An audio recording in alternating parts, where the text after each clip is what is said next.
Há 4 bilhões e 600 milhões de anos atrás, o planeta Terra era inabitado. No entanto, uma série de fenômenos transformou o nosso mundo em um planeta cheio de sons, cheiros, sensações, ou seja, de vida. E o ser humano começa a fazer parte dessa história também.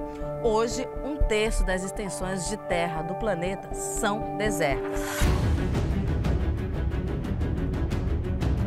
O planeta muda naturalmente. As intensas atividades humanas pela busca de melhor qualidade de vida aceleraram essas transformações e, com elas, uma série de consequências. Por isso, nós estamos aqui, Biosfera no Ar, pela sustentabilidade do planeta.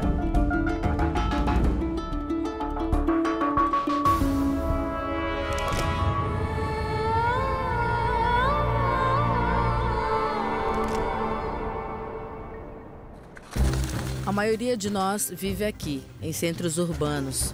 Além dos nossos quintais, existe terra e uma terra sedenta por água. Os lugares mais secos e mais quentes, onde sobreviver parece impossível. Você sabe, por exemplo, quais são 4 dos maiores e mais famosos desertos do mundo?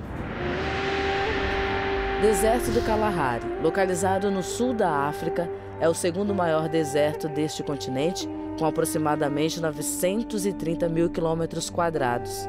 Grande sede é o significado do seu nome. Deserto de Gobi. Cercado por cadeias montanhosas, ele abrange o sul da Mongólia e o norte da República Popular da China. Suas temperaturas médias podem variar de -43 a 38 graus Celsius por ano. Nele foram encontrados os primeiros fósseis e ovos de dinossauros. Deserto do Atacama. É o mais alto e seco deserto do mundo. Está localizado no norte do Chile. Em seu território também podem ser encontrados vulcões, salares, lagoas, formações rochosas e um céu carregado de estrelas. A expressão paisagens de outro planeta é utilizada para definir o local. Deserto do Saara. É o maior deserto quente do planeta, mas por incrível que pareça, já foram registrados 2 vezes na sua história a ocorrência de neve. Afinal, as temperaturas no Saara atingem durante o dia 50 graus Celsius, mas durante a noite elas caem, atingindo temperaturas abaixo de 0 graus Celsius. Esses lugares têm algumas coisas em comum: solo arenoso, clima quente, seco e com baixíssimos índices de chuvas durante um longo período. Esses desertos experimentam há milhares de anos uma média de chuvas menor que 250 milímetros por ano, um índice 6 vezes inferior ao da cidade de São Paulo, por exemplo. Mas não é só isso. O mau uso do solo é um dos principais fatores para a chamada desertificação.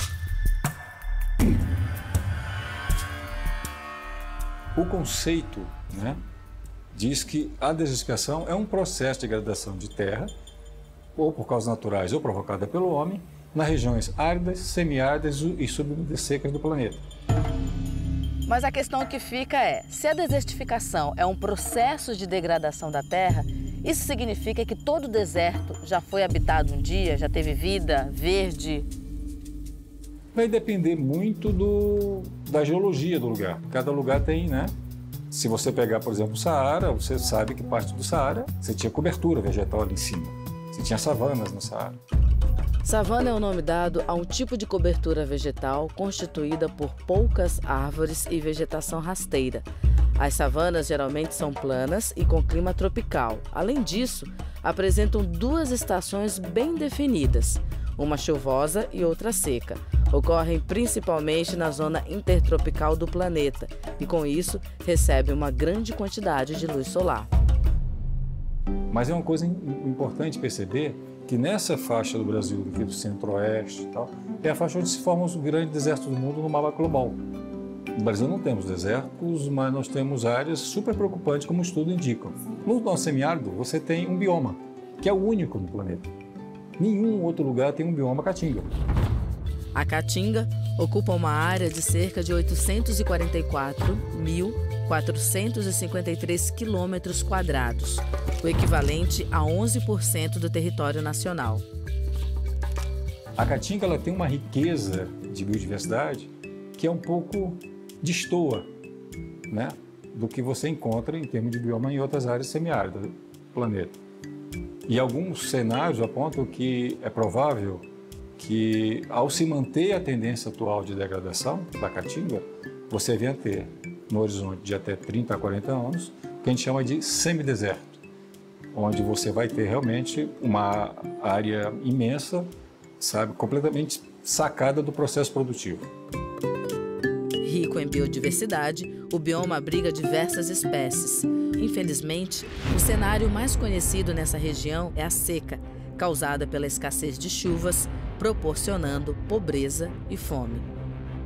A seca é um processo natural, né? Agora a desertificação não.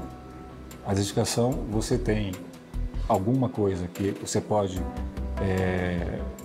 colocar sob a responsabilidade da seca, mas a maioria dela realmente é ação humana, né?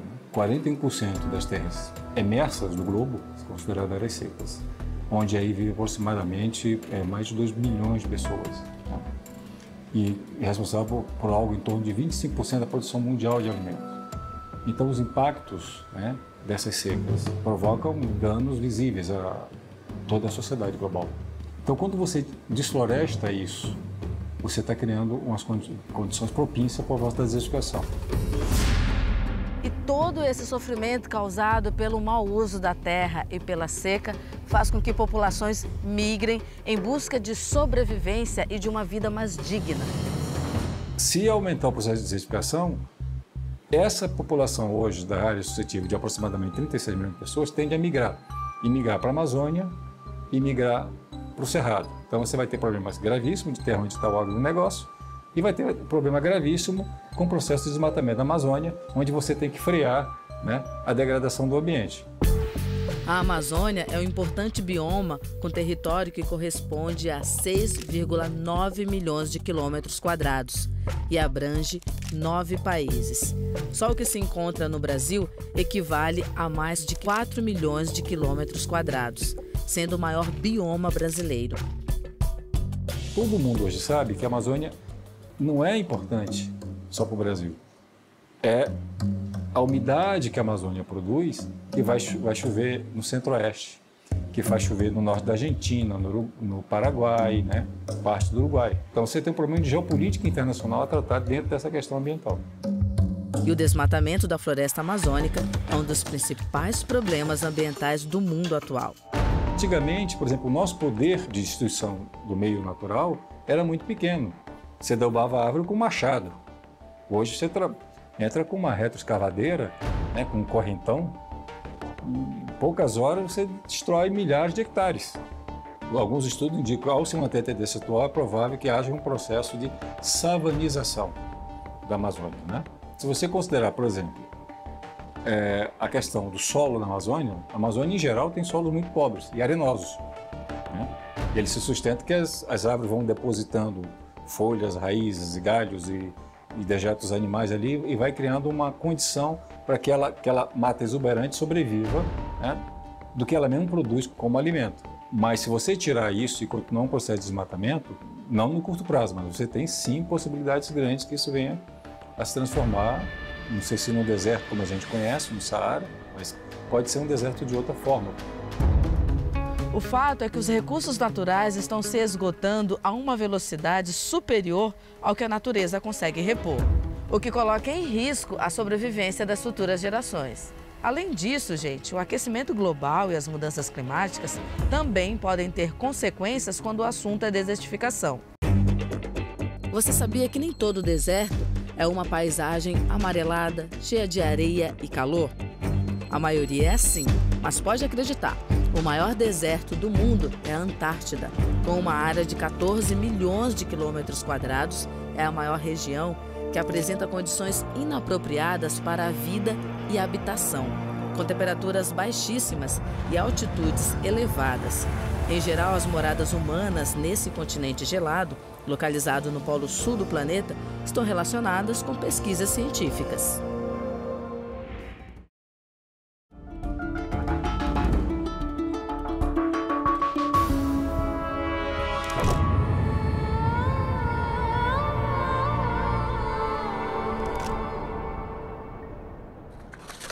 O aquecimento global e as mudanças climáticas causadas pela ação do homem já afetam hoje regiões que são ricas em vida, ricas em diversidades de espécies e podem se transformar em regiões de grandes desertos com o passar do tempo. Todos os estudos indicam que essas terras secas estão em processo, né, de aumento. E você tem um jogo de que, ao destruir e aumentar o uso inadequado, né, dessas áreas secas, você também está contribuindo para o aumento climático. E vice-versa, o aumento climático também aumenta essas áreas e potencializa todos os processos de destruição do ambiente, né? Outro processo é o uso inadequado, né, da capacidade de suporte desses biomas, como, por exemplo, o sobrepasteio, né? Usar a capacidade, um número animal acima da capacidade que a terra é capaz de suportar. Assim como também o uso agrícola, né, discriminado, sem respeito às fragilidades do ambiente. Então isso tudo potencializa o processo de aumento da desertificação. E é importante você ressaltar aqui que você tem uma coisa muito casada nessas terras secas, que é o seguinte: pobreza e degradação do ambiente. Desertificação e pobreza são duas coisas que estão andando de forma muito preocupante, de mãos dadas. Então, as políticas que incidem nessas áreas são muito frágeis do ponto de vista do entendimento humano de criar uma sociedade mais justa. Segundo o Instituto de Pesquisa Econômica Aplicada, ainda existem 43 milhões de brasileiros abaixo da linha da pobreza, que têm renda suficiente apenas para comprar comida, ou nem isso. O Nordeste tem 1/3 dos brasileiros, em sua maioria pobres e indigentes. É a região mais seca do Brasil. O continente africano é considerado o mais pobre do mundo. Segundo a ONU, 3 em cada 4 pessoas que nascem na região da África subsaariana são vítimas da fome. Lá, a seca alcança grandes recordes e ameaça a vida de milhares de pessoas. Essas regiões têm em comum um deserto. E lugares que são inóspitos, que não têm água, não têm vida. Mas será que é possível reverter essa realidade, melhorar a vida das pessoas para que elas não precisem sair do lugar por conta da falta? É possível, só que é muito mais cara, né? E o estrago que você faz ao desertificar uma área, principalmente o estrago social, né, de aumento de pobreza, queda de produção, é muito grande. Vou dar um exemplo do Saara. Você tem um projeto lá, que é a Associação Grande Muralha Verde, que está tentando reflorestar e impedir o avanço do Saara, né, que ele está avançando sobre vários países. E eles estão conseguindo algum sucesso. A China também está conseguindo frear um pouco o avanço do deserto de Gobi, né, que ficava muito distante. Hoje você tem já tempestade de areia dentro de Beijing, né, que já é resultado do avanço do deserto de Gobi. O Brasil tem que começar a tomar cuidado com relação a isso, porque o Brasil tem uma característica que nenhum outro país tem. O semiárido brasileiro é o mais densamente povoado do mundo, né?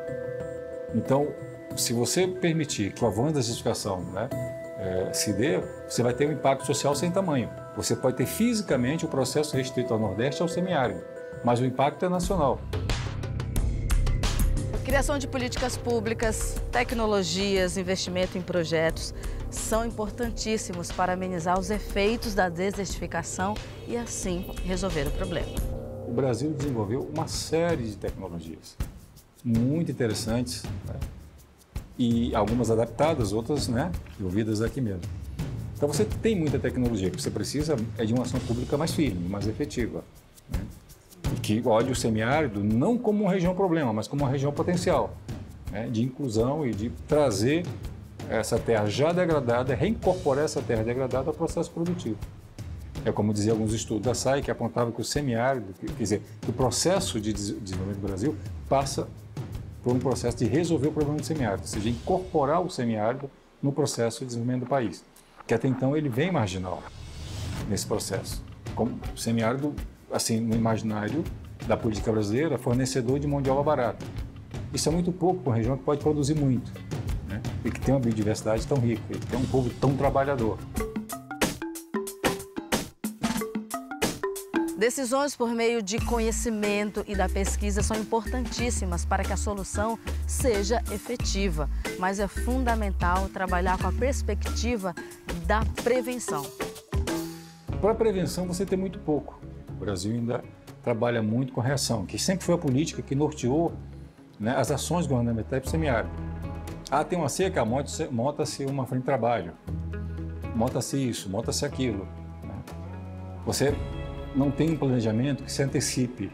Todos nós sabemos que a seca vem, né? Não é uma opção ela não vir, né? Não é uma surpresa.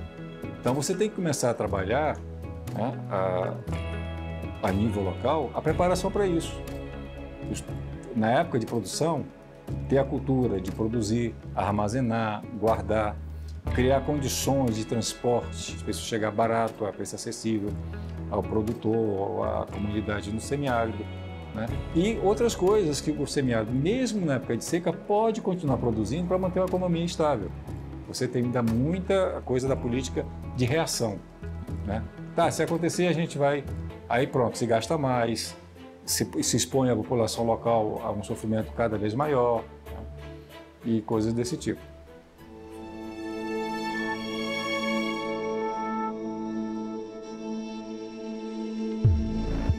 Existe um longo caminho a ser percorrido para que o nosso país possa lutar efetivamente contra a desertificação por meio de políticas e de programas sociais. O fato, gente, é que os desertos estão aí, eles são uma realidade.